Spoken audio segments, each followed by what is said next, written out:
I turned it off because I couldn't do it anymore. And I had to turn on Bridgerton so that I could get through my work day. Hey creators, welcome back to Creator Best Life for a brand new video. For those of you that are new here, welcome. This is Creator Best Life and I'm Kimani. And today I'm really excited, per usual, because we're talking about stories. This is my review of my Q2 TBR and watch list.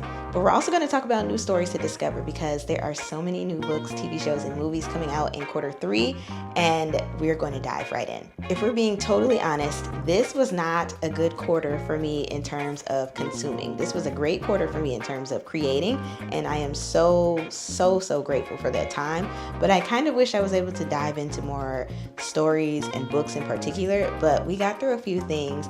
Not my greatest amount, but we roll with the punches, and I'm just looking forward to so many of the new things that are coming out. Let's start out with movies. Speak No Evil, written and directed by James Watkins. This movie is about a couple struggling in their relationship who go on a dream vacation with their daughter and meet this other couple and their son. Things get kind of crazy and it gets really dark and horrific when they go on this British vacation with this new family at their home.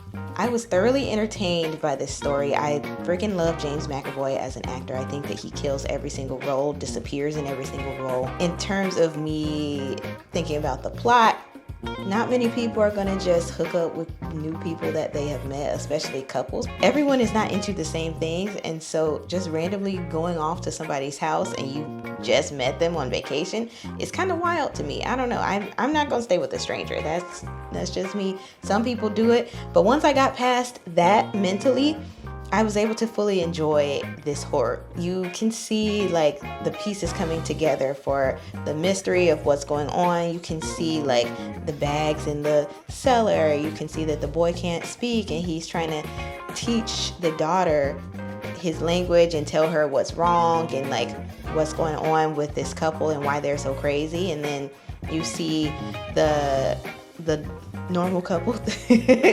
Are they really normal because they went and hung out with strangers? You see them arguing back and forth over infidelity and then arguing over how they treat the daughter, and they end up having to work together to get out of this crazy situation. So in my opinion, the plot was good. I was entertained. I felt like it ended properly. They like tied up the loose ends for me. And so if you like psychological horrors, you like, I don't know if I would, it's not a slasher, but like it's definitely horror murder themes in this story. And so if you like that type, I would say go try it out. I would rate it a 4 out of 5. Another movie that I watched was Straw, written, directed, and produced by Tyler Perry. I'm pretty sure that's all the list of his credits go crazy for his name. It starred Taraji P. Henson, and I freaking love the jokes around this movie because someone said anytime you see Taraji P. Henson looking all sweaty, you know it's going to be a rough movie. And they ain't never lied. It was rough. Let me tell you a little bit about this movie before I tell you about my personal interaction with this movie. It's apparently a psychological crime drama. I did not expect that at all, not from Tyler Perry. It didn't give that when I was watching the trailer. But basically, you spend a day with a single mother who goes through a series of unfortunate events. It is horrible, it is anxiety-inducing, and it is very much so a ride. And so my personal thoughts about it was I sat down to get some work done. You guys saw in the last vlog that actually went out today. I sat down to watch it, see what it was about. There was talk, there was good and bad versions of what people thought about it. So I'm like, let me see what the fuss is about. Let me just try it out, because no matter whether a movie is good or bad, and which is objective, in aside from just like, having real plot points, I think that you could still learn from the movie. So gave it a try because I like Tyler Perry's old projects, like when he was still doing the plays. I watched 15 minutes of it and shut that thing off. And the reason I say that is because it gave me such a crazy panic attack of watching this woman go through all of this mess at the top of her day. Like, she did not have a slow morning at all. It was some mess. And so I turned it off because I couldn't do it anymore. And I had to turn on Bridgerton so that I could get through my work day. So apparently, now that I know that it's a psychological crime drama, and now that I know like the tagline of the story, like what would be your last straw or something like that, I get why it was so anxiety inducing. And to that, I say bravo and brava to them because they did such a great job. It did what it needed to do. they definitely hit the nail on the head in terms of giving me a panic attack, and I'm sure other people felt the same way. One thing I will say is that the acting was great. I think that some of the side characters were a little bit too much and gave like theater. Not that theater is bad. There's just a distinction between theater versus screen. You don't have to be as big in terms of being on camera, just from my teaching and my experience taking acting courses. So that was my only qualm with some of the acting, but like Taraji acted her butt off per usual. Love her. It was exciting. It was so nice to see Sherry Shepherd in a project. She did a great job. And in terms of plot, I did not expect the ending because, like I said, I didn't realize it was psychological. They surprised me, and my interest was piqued by then, and I was impressed. I think that it did not give me any signs aside from watching the opening scene once more just to see if I noticed anything, and now it makes sense. But during it now during it I didn't realize that it was going to end the way that it ended. I'm not going to give a super big spoiler, but the fact that this lady was a little unhinged the entire time, kudos. I'll give them that. That was a rough day though. I never want to see that movie again. So if you have a lot of anxiety, I probably would wait until I'm in the company of others, because I didn't finish that movie until I went and got my hair braided. Because I asked my hairdresser if she had seen the movie, and she was like, "You want to turn it on?" I'm like, Lord, yeah, let's watch it. That's what we did, and it was so much easier to get through. So make sure that the stakes are low, you're with somebody else, and you don't have to get super emotional and into it. But yeah, if you want to watch it, go watch it. What I would rate it would be a 4 out of 5 because I was entertained. The acting was great. I think that the production value went up. I did not care for Tiana Taylor's wigs.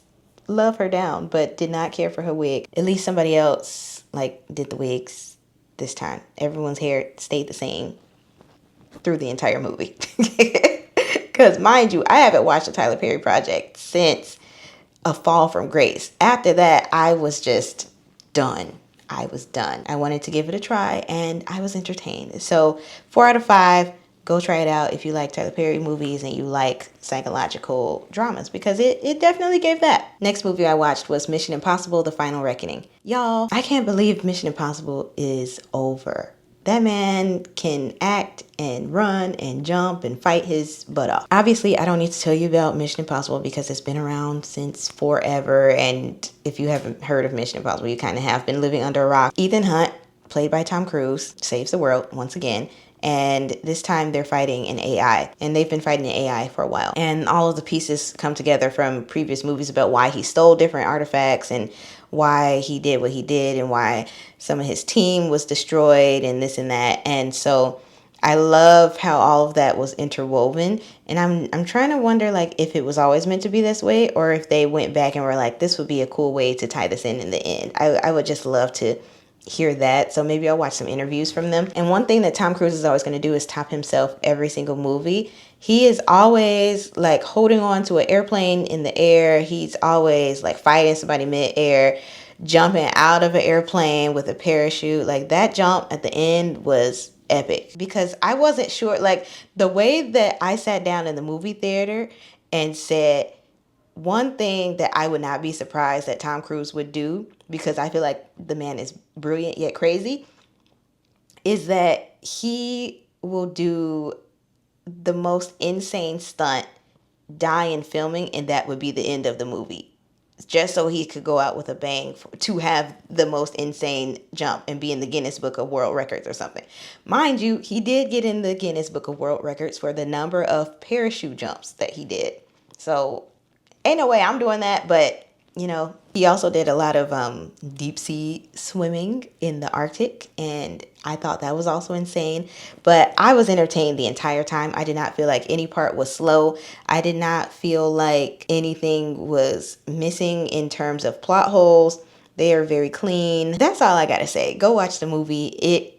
I would give it a 5 out of 5. I have always been entertained and always been thoroughly impressed with Mission Impossible. All right. Moving to TV shows. I actually watched quite a few series this quarter, which I am proud about, but it it's on brand for me. I don't watch a ton of movies. I watch more TV shows because TV shows are my jam. So coming in hot, Ironheart. How have you not been watching Ironheart? Ironheart is so freaking good. So it was created by Chinaka Hodge, black woman, period. Love that.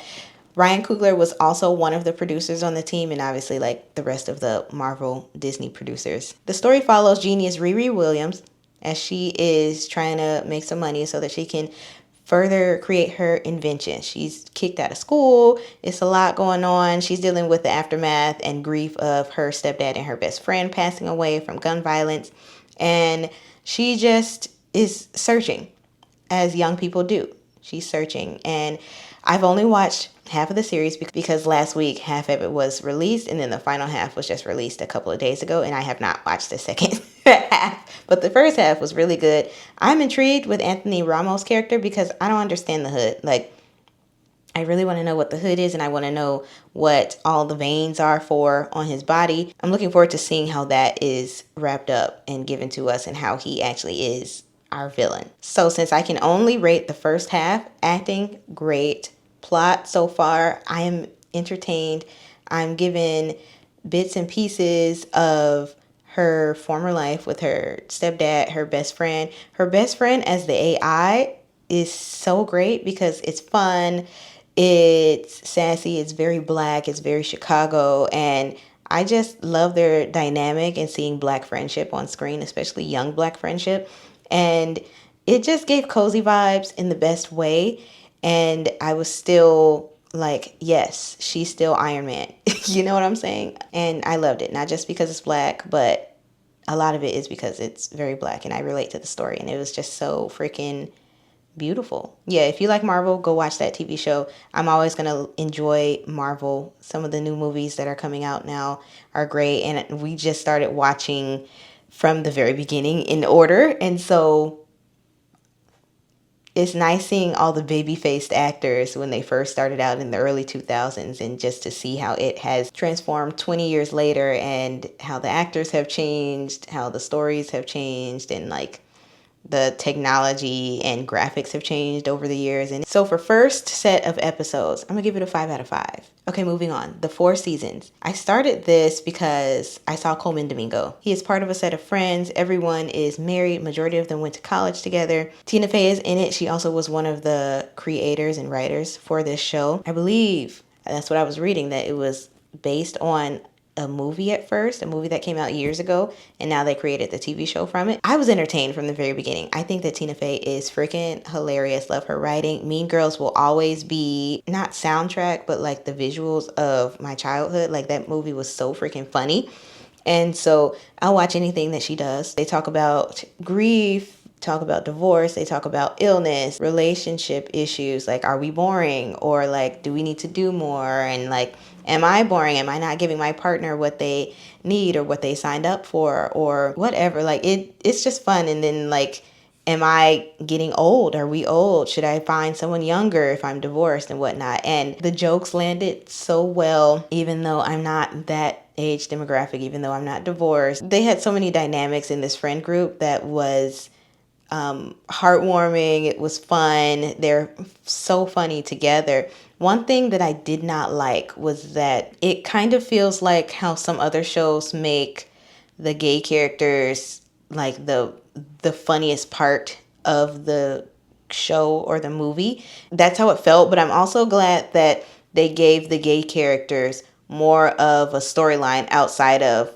their sexuality. I'm glad that they talked about their relationship. I'm glad that they talked about like the dynamic between the husbands and how one is going through a health scare and he needs to have surgery. And I just so appreciated that there was more to their story and it wasn't just like comedic relief, which Coleman Domingo being the only black man in the cast definitely gave me side eye at first, just because it seemed like he was supposed to be the funny one, like that just wanted to live it up and have a good time. And I'm glad that it did not stay that way. And then he also can be serious and hold serious conversations and like care for other people. And so I appreciate that they didn't just let them fall flat, because the other husband is freaking hilarious as well. I would rate it 4 out of 5. Next is The Handmaid's Tale. You guys, it's finally over on the screen, but we're still living in it. So June and her band of misfits, they're still working hard. They're working hard. She is still on the train trying to get up out of there. Find Serena there. They work together. She helps Serena out. Serena is totally insane.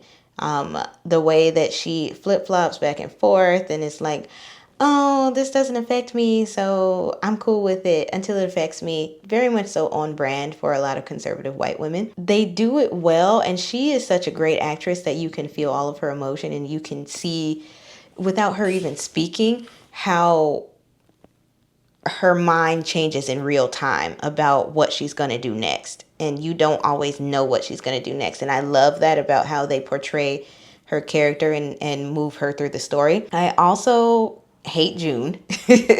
Always have hated June because she is selfish. And I'm glad that they called it out in the story. She is selfish and she really seeks revenge. But you know what? Have never been boots on the ground in that sense in terms of abuse. And I certainly don't know what it's like to be sexually abused. So I can't say that I would not want revenge. I do know my temper though. If I am wronged or someone I love is wronged, I could probably do what Sage. Lord, I could probably do what Sage does, but I could probably do what June does as well. I sympathize, I empathize, and I understand why she is the way that she is. Totally, completely. She does what needs to be done.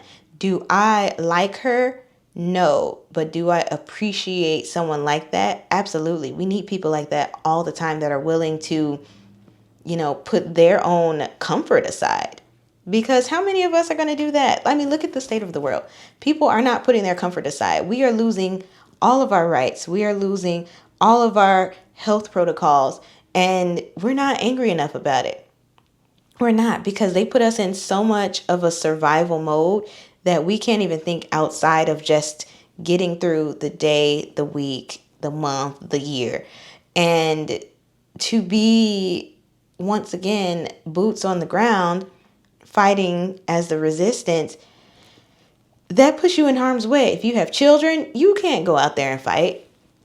Your children could be orphaned. I don't say you can't, but it's more that you have to think about. The more safety and the more comfort that you have and the more loved ones that you have, the more people that you are taking care of that you have, the more you have to think about your decisions. And I'm not going to tell somebody you can't do this or you should do that. I think that we really do, as a society, need to band together. But I also can empathize with, you can't always participate in everything. If you have children, you probably aren't going to be on the front lines. But you know what you can do? Boycott certain places and buy your stuff online. Buy it in bulk. Ask other people to help you. Give them the money so that they can buy it for you if they can go shopping. We figure it out. We need to bring community back to our communities and actually talking to people and sharing and banding together, and people aren't ready to do that. That's why Handmaid's Tale is so good and also so triggering. And they did a great job, just like Straw did, in terms of triggering your emotions, making you feel deeply and anxious. And I think they did a great job. So acting was phenomenal for sure. One thing I didn't enjoy about the plot was Aunt Lydia becoming part of the resistance. And I know they've teetered with her for a long time. I don't like that lady.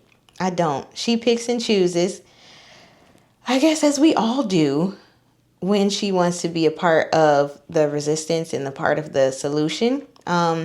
And the sad part is that she's been brainwashed like everybody else. And so you kind of sympathize with her, but also it's like, you're seeing this happen. You are actually being a part of this abuse. You are actually abusing these women.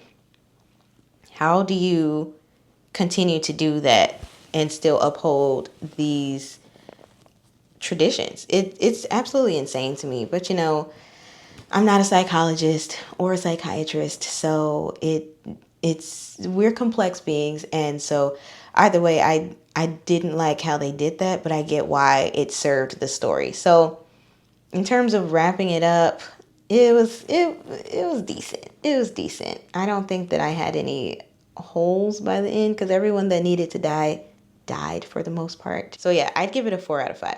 Next story I watched was Sirens. Now, it's supposed to be a dark comedy. I didn't realize it was a dark comedy. I knew that it very much so gave cult, and it still did. And I thought that the acting was pretty good. The actress who played Devin was really good, and I was laughing every single time she spoke. So it did what it was supposed to do in terms of give us comedy. I was entertained. I was weirded out and a little bit confused, but it's also because I didn't initially understand that it was based on a play, and then two, it was meant to be like a more creative modern retelling of the actual Greek mythology sirens. And so I think that now, after knowing that and how men can jump from siren to siren in the mythology, like it makes sense.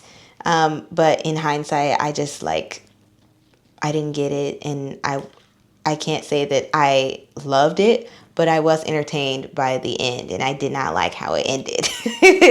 Because girl ended up being totally nuts. I would say acting was great. Plot was decent. Like it told a story. Like I don't get why it felt like a cult, but maybe that was the whole point of like the siren part. I don't know. I would probably give it a 3.5 out of 5 because the acting really saved them, and the house, like the setting was stunning. Every like costumes were spot on. All the props and set design and everything, like gorgeous. Camera work, gorgeous. So yeah, that's what I loved. I would give it a 3.5 just because I didn't personally enjoy it. In terms of like, was it a decent project? Maybe a 4. But watch it for yourself. A lot of people thoroughly enjoyed it. It just wasn't my thing, and that's okay. Next on my list for TV is The Studio. The Studio is a satirical conversation around the film industry starring Seth Rogen. He's newly appointed as the head of Continental Studios, and it's got Bryan Cranston in there, Catherine Hahn. Like, we also have the mom from Schitt's Creek. I just gotta say, the camera work in that TV show, like, if you're gonna do a satire of the film industry, be the film in like be in it.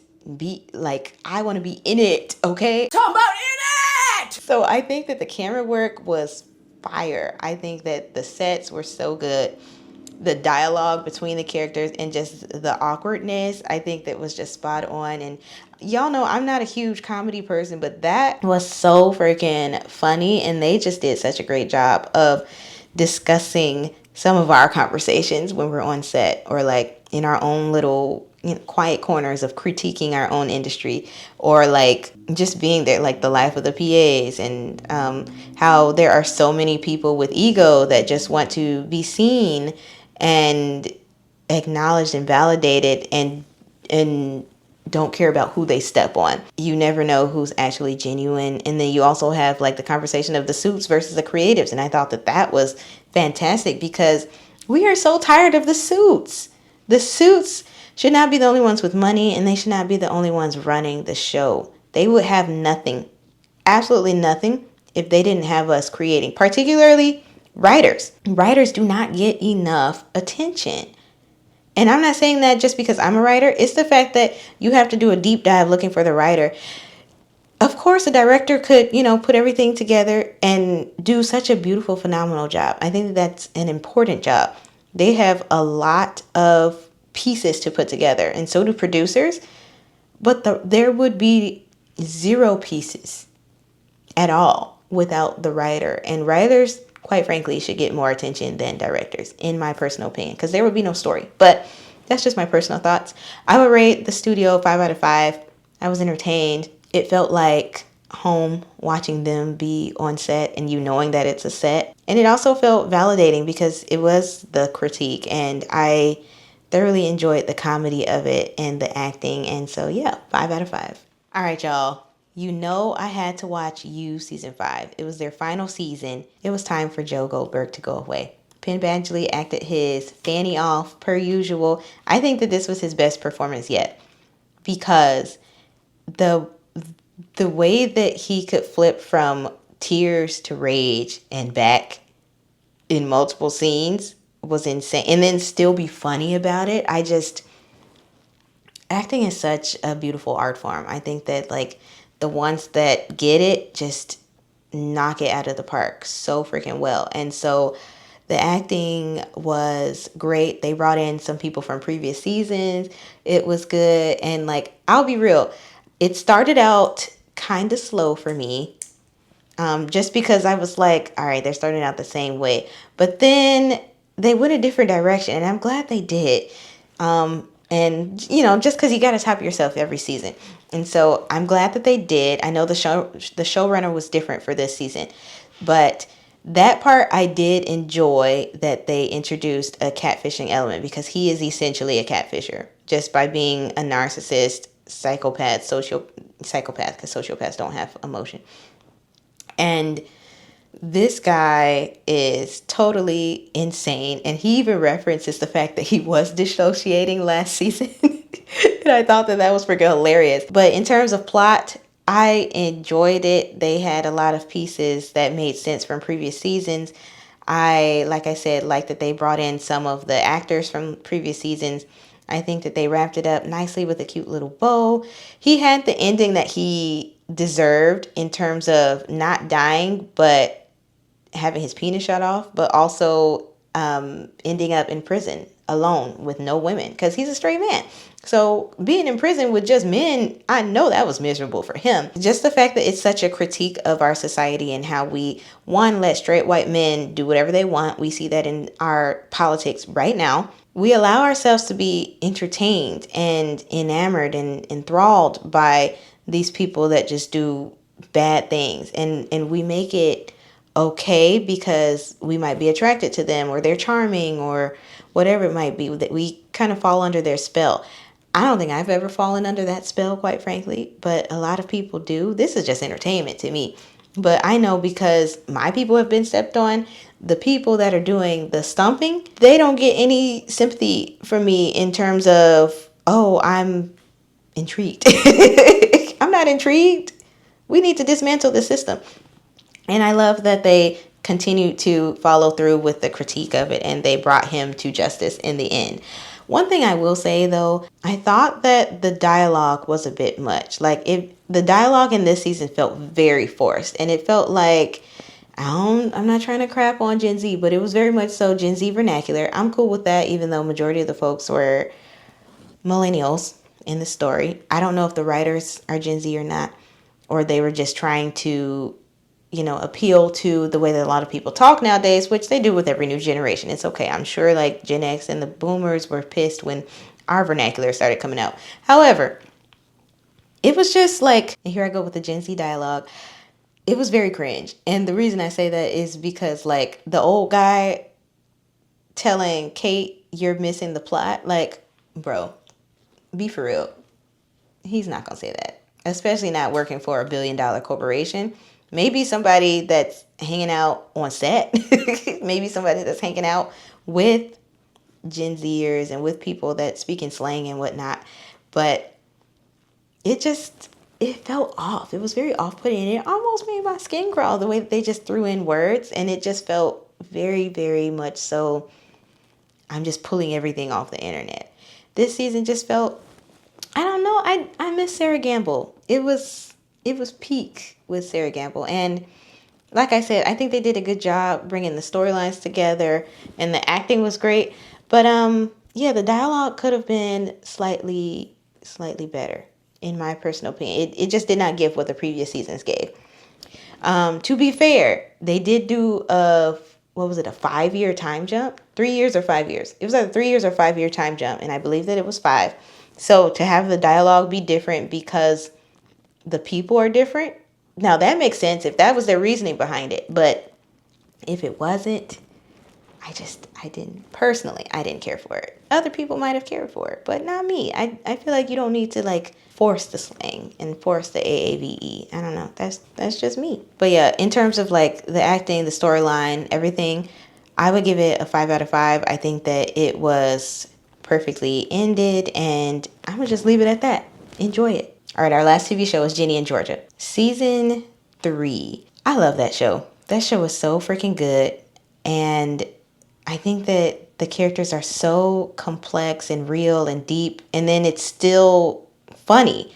And they do such a great job of it being funny, and it's still very much so Gen Z, but it's not like the cringy dialogue, and like it very much so feels like these kids, they're adults but they're in high school, you know.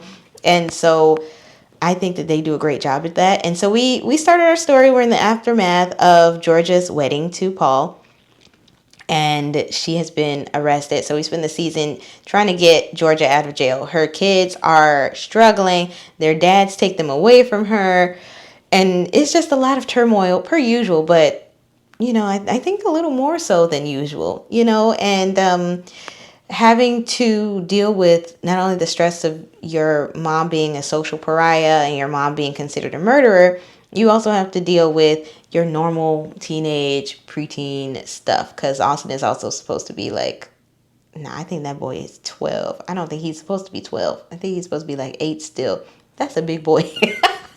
So I don't know what they're going to do next season. They might have to do a little time jump or something. I love how complex the Georgia character is. One thing, which is not necessarily a critique to this show, but more so a critique to stories in general that are greenlit. I want to see more complex Black women on TV, which is why I created Burning Sage. And I think that for us to be able to empathize and root for Georgia, even though she's done all these terrible things, we still view her as a victim. We're always going to view her as a victim. They keep doing the flashback, so we view her as a victim. But they also hammer down that she's low-key crazy, but she would do anything for her children. And I think that that's what a lot of moms and a lot of parents are capable of doing, anything for their children to protect them. Like, she killed her ex-husband because he was making advances at Jenny. Valid. Not valid, but you know, in terms of story, that makes sense. I think we should bring back public shame about stuff like that. We definitely should bring back shame. And I think that it's important to acknowledge that as a white woman, who is a phenomenal actress, by the way, that character needs to, like, the empathy for this character needs to be translated to other demographics, particularly my demographic, because mine does not get the same empathy for going through the same, if not worse, conditions and making hard choices out of that because you have only horrible choices to choose from. And seeing her claw her way out through her charisma, through her beauty, through grit, and just lying and stealing and cheating, that's Sage. And I wrote Sage before Jenny and George came out, so it feels good that I was able to, you know, bring that character to life before actually having Georgia as the comp. However, we need more of that, I would say. I hated how they treated Max, and it makes sense, but I want to see more about how she struggles by herself, because both she and her brother have mental health issues because the parents are so neglectful in different ways. And I also hated the element of them making Jenny become pregnant by Wolf. I honestly kind of liked her with Wolf. Wolf was fun. Wolf actually, like, you could tell he cared about her, but he seemed very much so like, I don't know, he gave a little bit of shelter, like he didn't know what to do because he didn't really come from hardship like she did. And like, you know, her boyfriend, best friend, whatever you want to call him, like he does because of his depression and whatnot. I get why they did it, because they needed to have her have this big problem that she only needed her mom for. I don't know if they could have done it with anything else, quite frankly, but you know, I think that they did it well. It felt a little bit rushed, I'll say, but I appreciate that they did use that as an element to bring her and Zion together and allow Zion to just give her that freedom and the connection between them, to where he understands her, still shows her love and affection and attention. So yeah, all that to say, I would give this season a 4 out of 5 because I didn't enjoy it as some of the other seasons. I must say, a lot of people did thoroughly enjoy it, more so than any of the other ones. I think the acting was better in this season out of all of them. I think that everyone has truly been growing. I think the writers are really pushing the actors this season. However, like, Paul's crash out was just, it was so good. So good.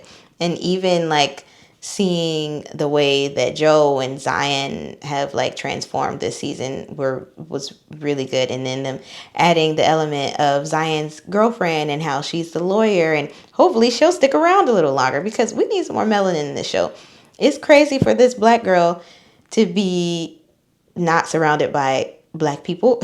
I mean, it makes sense, but it's also like, come on now. That's my critique. But yeah, 4 out of 5. This video was so much fun to make. I hope you guys enjoyed my wrap up of my Q2 watch list and TBR.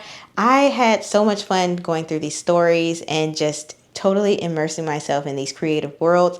And I hope that you guys also enjoyed the list that I gave you for my watch list and TBR for Q3. There are so many more stories to dive into this season and the next season before the year is over. And I hope that not only that you got excited about some of the things that I have watched and read previously, but also that I have recommended for the next quarter of the year. But I also hope that this encourages you to do some research on your own. Nobody's saying that you have to read the same type of author or the same type of story. Like, branch out, try something new. Comment below if there's anything in my list that you liked, or if you didn't like. We could have a dialogue about it and talk back and forth. And if you have anything that I missed on my list that you think that I should be reading, talking about, because I am going to do a review of some of these lesser known authors, and I'm also going to do a review of a lot of the other TV shows, books, and movies from this list. If I missed anything, comment below, let me know. Let me add it to my list, okay? I am so excited to dive into these stories once again. I hope that you are excited as well. Give me a thumbs up if you enjoy videos like this and you want me to do more reviews. I can do them shorter, I can do them longer. This one was a long one just because I had so much, and y'all know I'm long-winded. I can't slow this down. It's just too much going on up here. But I can cut it down if you want them shorter. I can put them on short form. You never know. We can figure some things out. I can't wait to see you guys in a brand new video next week, and I will talk to you very soon. Go create your best life, you guys.